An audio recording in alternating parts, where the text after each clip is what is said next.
This podcast is brought to you by Radio 786.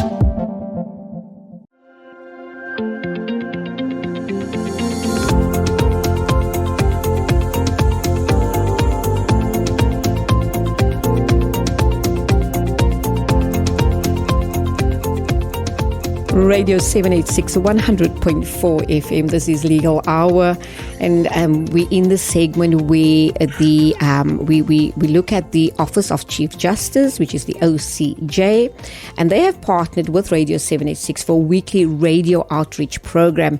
So this program takes place over the next 6 weeks. So we had our last week we had our first of our programs, and we continue today.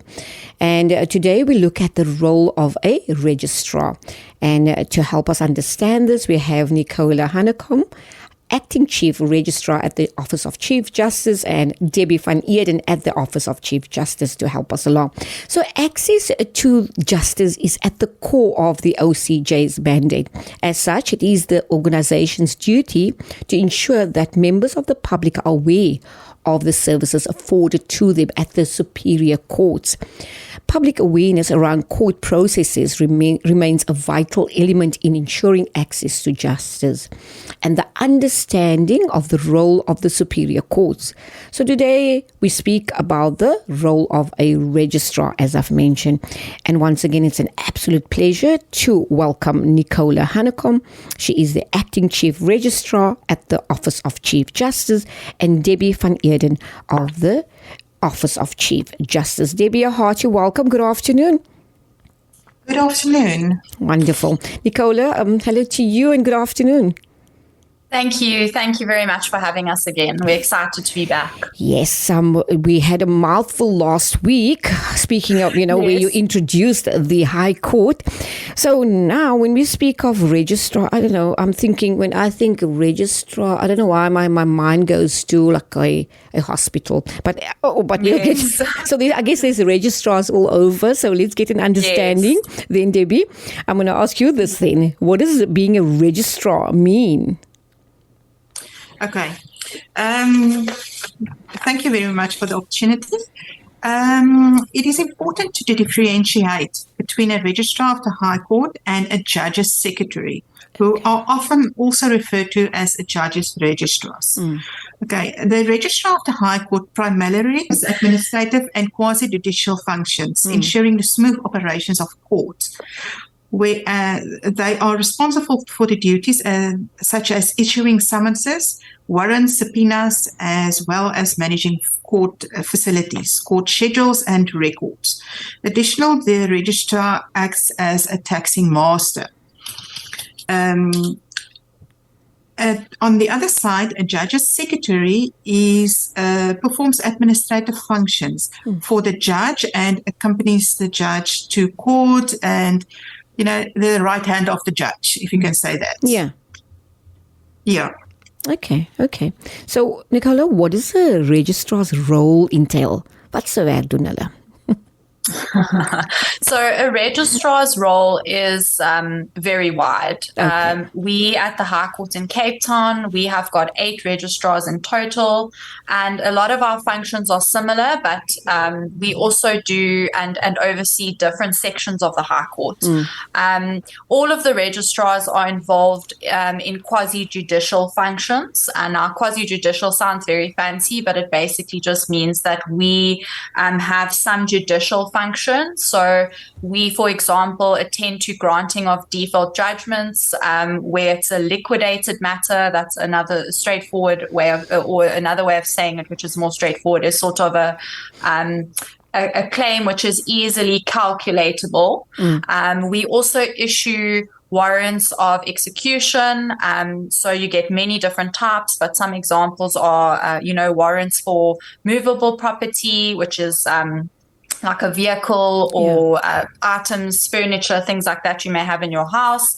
Immovable property, which normally refers to like a residential property or a house. We do ejectment warrants. We do eviction warrants. We also do warrants of arrest, that is arrest of a person, arrest of a ship. And these warrants we issue based off of a court order which has been given by a judge. We also issue subpoenas. That's for a subpoena of a person to come to court, or subpoena of documents that the court may need to make a certain decision or outcome in a case. And then we also do taxation of legal costs. So perusing and looking at bills of cost, and then making orders with respect to who, what amounts are paid and by which side.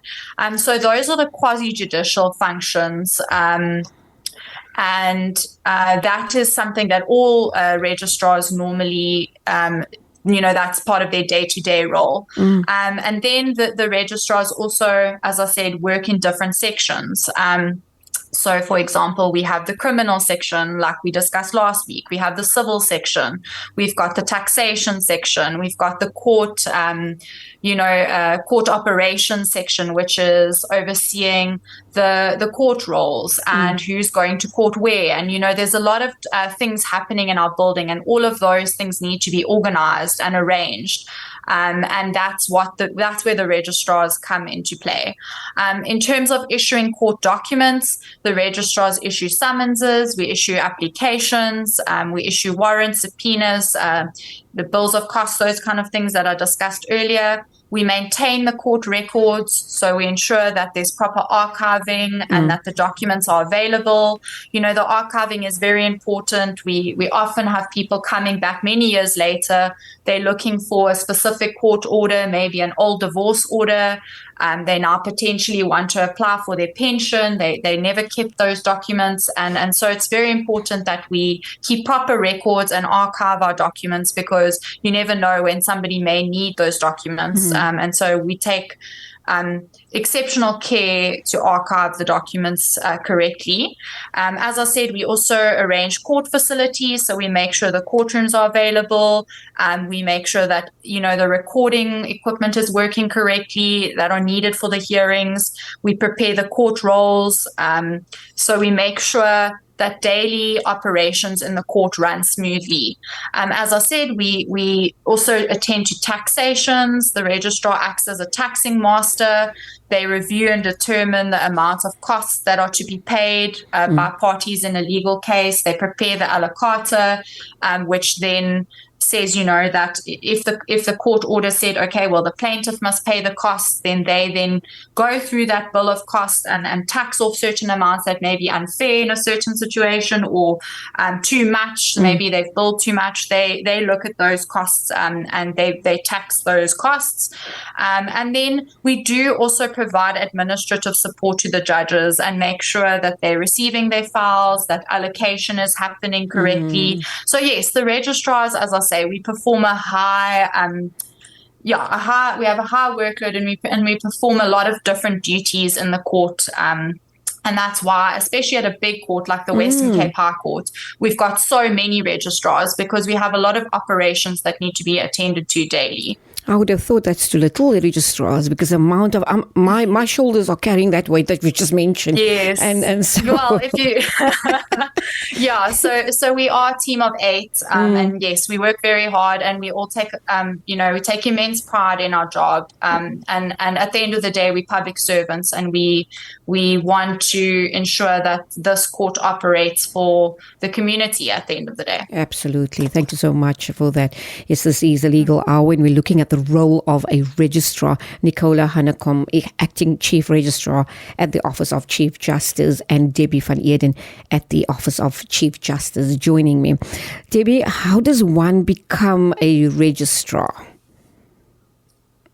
Okay, registrars must have a relevant legal degree, such as an LLB, the 4 years degree, as well as a minimum of 2 years post-qualification experience. So after you qualified, after you've got your LLB degree, you must have 2 years experience after date of you obtained that degree. And then in some cases, you will also find that registrars are also admitted attorneys, advocates, because those 2 years are the years that you're doing your articles or your articles of clerkship. So yeah, that is what one needs to become a registrar. Okay. Now, just, I'm hoping we have youth listening to this. What advice, Debbie, would you give to the youth, thinking of pursuing a career as an attorney and then thinking, okay, let's go and also, study further or look at becoming a registrar? I'm going to jump in if you don't mind. Nicola, yeah, sure. So we have a lot of opportunities for different types of roles. We don't only have registrars employed at the High Court. We have different types of registrars, clerks as well. And also, obviously there's administrative duties as well in facilities and all those kinds of things as well. But a lot of our, we even have interns. So we have a lot of employment opportunity. But in terms of the registrar specifically, we've often found that, you go in and do your LLB or your 4-year legal degree, and then you practice maybe for a year or two, and then you realize this actually isn't for me. I don't want to practice law in the formal sense or the traditional sense. And a lot of the registrars that are employed by the High Court, that's sort of the route that they take. They want to look for alternative ways to put their legal knowledge and their legal degree to use. And it's essential for us that the registrars that we do have the relevant knowledge, and that come here and that are able to do the job and perform the job efficiently. So it's important for the younger generation to know that, you may do a law degree, and then if you don't, you pursue that, and then you find, but I'm actually not enjoying practicing. There are options for you other than that traditional sense of the attorney or advocate role that I think everybody thinks that if you study law, that's the route that you've got to take. So yes, we always have, or we always welcome people that have got the skills and that have got the relevant legal knowledge to pursue the careers that are in the public service as well, such as the registrar's role. Perfect. Thank you so much. I'm going to leave it there for today, and looking forward to our next session. I'm learning. Thank you so much. I'm learning. I don't know if I'm too old to go back to studying and become a No, there's no such thing. We have so many of our staff members doing their LLB part-time through UNISA, so no, there's definitely no such thing. I'm just being lazy. That's what it is. But thank you so much, ladies. I really appreciate your time. And like I said, we're looking forward to our next chat. Take care. Thanks so much. Thank you. Bye. Bye-bye. Stay tuned to Radio 786 on 100.4 FM.